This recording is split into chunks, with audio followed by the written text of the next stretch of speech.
The other thing I was thinking was this whole rash of people saying you have to have carbohydrates, they're essential, which of course we know that they're not. You made a great short that I always reference people to, how many carbs you need to not die. And, saying the National Academies of Science and the Institutes of Medicine say basically 0. You don't have to do any of these things, and they have no deleterious health effects or effects on longevity. And that's true. That's what we see. And of course, why wouldn't it? That's how we evolved. We have people walking from Asia to North America on a mile-high block of ice bridge that span the Bering Strait. So there's no fresh quinoa and sweet potatoes up there, right? And it's like, but people in Papua New Guinea, they eat sweet potatoes. Sweet potatoes are New World, so they've only been eating those things for 400 years. They haven't been eating those things for 80,000 or 800,000. Guys, stop with the sweet potatoes. They actually came from South America, Central America. Yeah.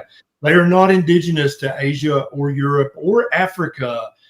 Nobody was eating sweet potatoes. Literally nobody until we discovered and colonized the New World. So shut up about the sweet potatoes. Yeah, and I had 2 thoughts actually about carbohydrates.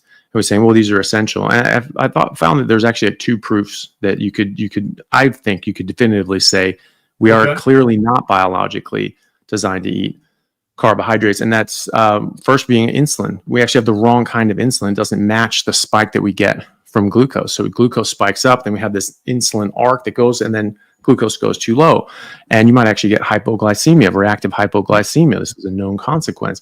And then you feel tired and lethargic, and so you eat more carbs, and so your insulin is going like this, and your blood sugar is going like that.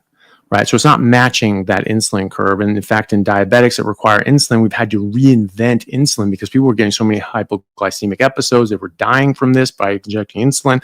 We had to reinvent insulin and get Act Rapid, Nova Rapid that better matched that spike, that carbohydrate spike. It went up and it went down and went away. Right. So you didn't get that massive hypoglycemia. As long as you matched the right amount of units to the carbohydrates, you just get back to normal blood sugar levels.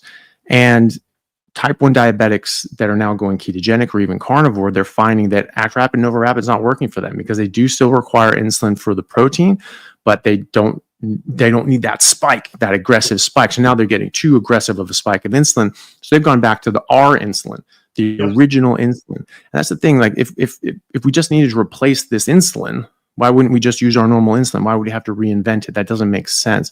And they're going back to just using the R insulin, and that perfectly matches that protein arc for that requirement of insulin. So our insulin is designed for protein. It is not designed for carbohydrates. So I think that's proof number 1. Proof number 2 is, again, going back to our oral biome. The bacteria that you cultivate by eating carbohydrates rots your teeth, causes gingivitis, causes heart disease, or it is being implicated in heart disease, is being implicated in brain diseases like GBM.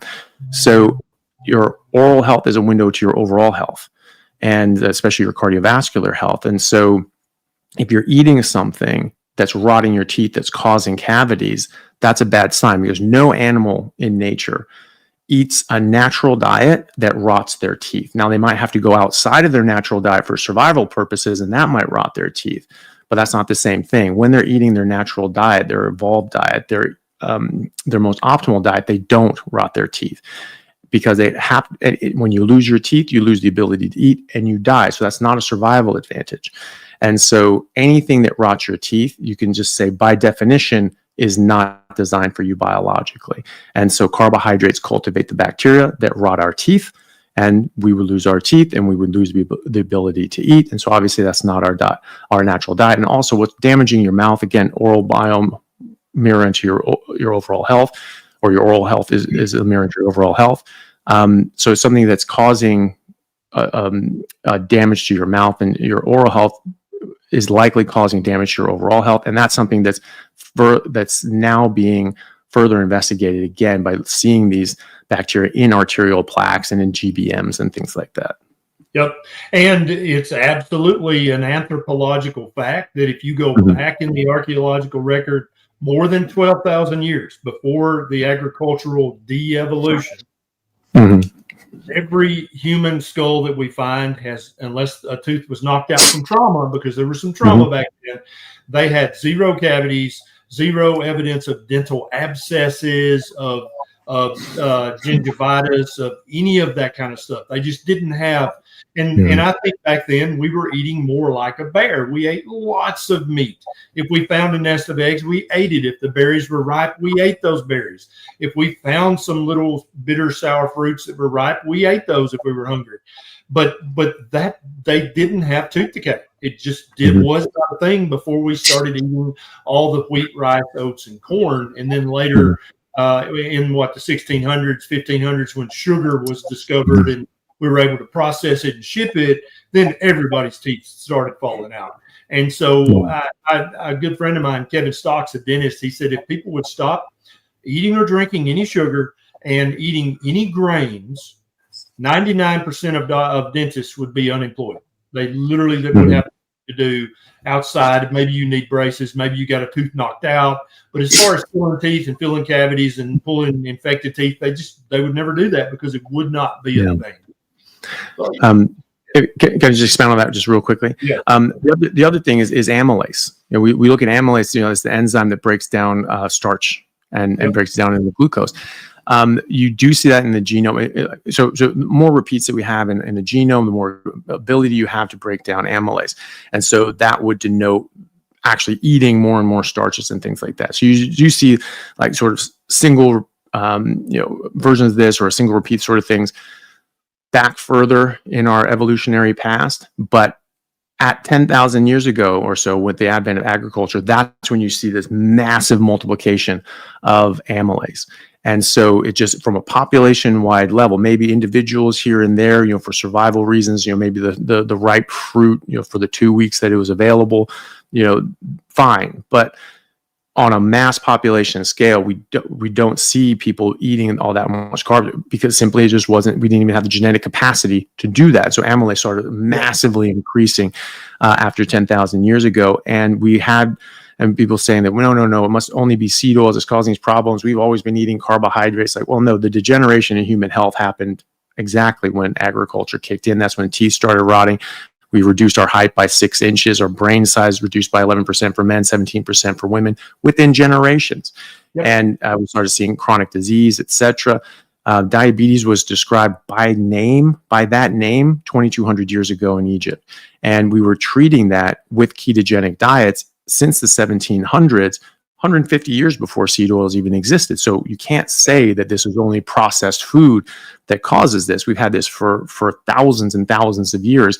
And the treatment was a ketogenic diet. And it worked. And people say you can only reverse type 2 diabetes if you remove seed oils. Like, well, I'm sorry, but seed oils didn't exist. And that's exactly what reversed it for hundreds of years.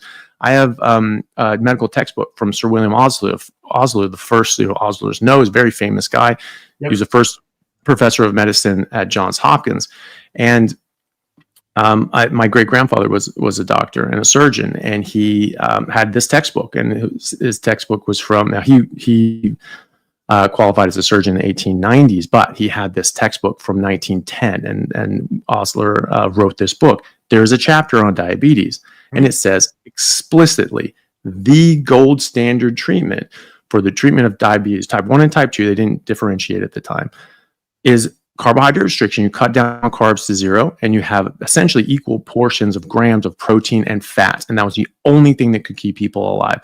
Older people that had diabetes, so more likely the type 2 diabetics, they had a very high survival rate. They did very, very well. The younger presentations, the juvenile diabetes patients, they had a very high mortality rate, but listen to the wording, high mortality rate, not death sentence, 100%. That means some of these people were surviving long term. And he even said that without insulin, this is a decade before insulin was discovered in 1910, that is kept type 1 diabetics alive for 7 to 9 months after their presentation, and and high mortality rate, but obviously not a complete mortality rate. And so people were actually living and surviving on that. I think that's extremely telling. I totally agree. And Dr. Osler did not mention vegetable seed oils as a cause, and they didn't restrict vegetable seed oils because they hadn't been invented yet. Final question, Dr. Chaffee, fasting. How many hours a day on average do you fast? Do you eat 1 meal a day, 2 meals a day, 3 meals a day? Do you think that there is a therapeutic place for intermittent fasting or longer fasting, 3-day, 5-day, 7-day fast? Do you utilize that in your practice? What are your thoughts on fasting? Well, I think we're more than capable of doing this, because all animals are capable of surviving without food for a while, or else they would all be dead. And certainly predators, you may not get a kill every day. So we're certainly capable of that. It would be more of a feast and fast sort of scenario, though. And one thing, trouble that people can get into is when they fast, they don't eat enough on those other days, and so they tend to eat less and less. And I have seen that reduce their metabolic rate. And when they actually start eating a more normal amount, they actually put weight back on. And so we have to understand how that's going to affect our metabolism. But then we look at the Mongolians, the Genghis Khan, the Mongol horde. They would go 5 days without eating, just ravaging the countryside, and then they'd eat 10 pounds of horse meat and do it again. But they were feasting. They weren't just starving themselves. So they were getting adequate amounts of nutrition. I don't fast myself. I just eat intuitively. I let my body tell me what it needs. I mean, that ends up looking like an OMAD sort of scenario, because I tend to not be hungry more than once a day. If I'm working out more, I'll be hungry twice a day. But I don't necessarily consider that fasting. I'm just eating when I'm hungry. And so I sort of think of fasting as it is the deliberate and intentional withholding of food when you're hungry and your body's telling you to eat. So I don't do that. I eat when my body tells me to eat. If I can. Obviously, when I was in neurosurgery, I might be there for 36, 60 hours and just be at the hospital. I'm not going anywhere. This is just too busy. Yep. But my body was able to handle that. And then I feasted, when I got out of there. But I find that it works really well for people just to eat intuitively. So that might be a 23-hour fasting window when you look at it, but they're only hungry once a day. Sometimes people, if they maybe fast for like a 48-hour period, that can sort of help reset their hunger signals and go like, well, actually, we don't need as much food as we thought we did. And then they sort of get back to a more intuitive sort of carnivore eating.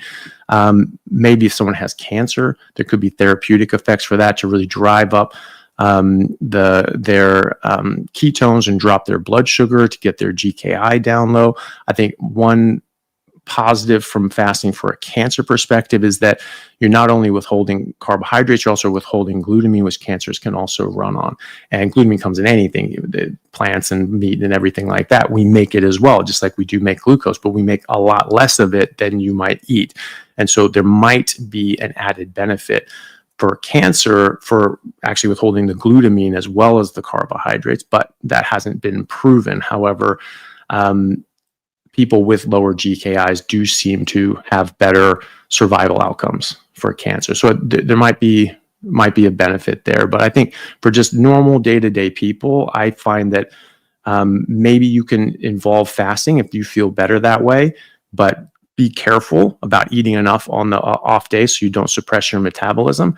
And for most people like myself, I don't find that I need to do that. Just eating intuitively works really well. I think for the vast majority of people, that's true.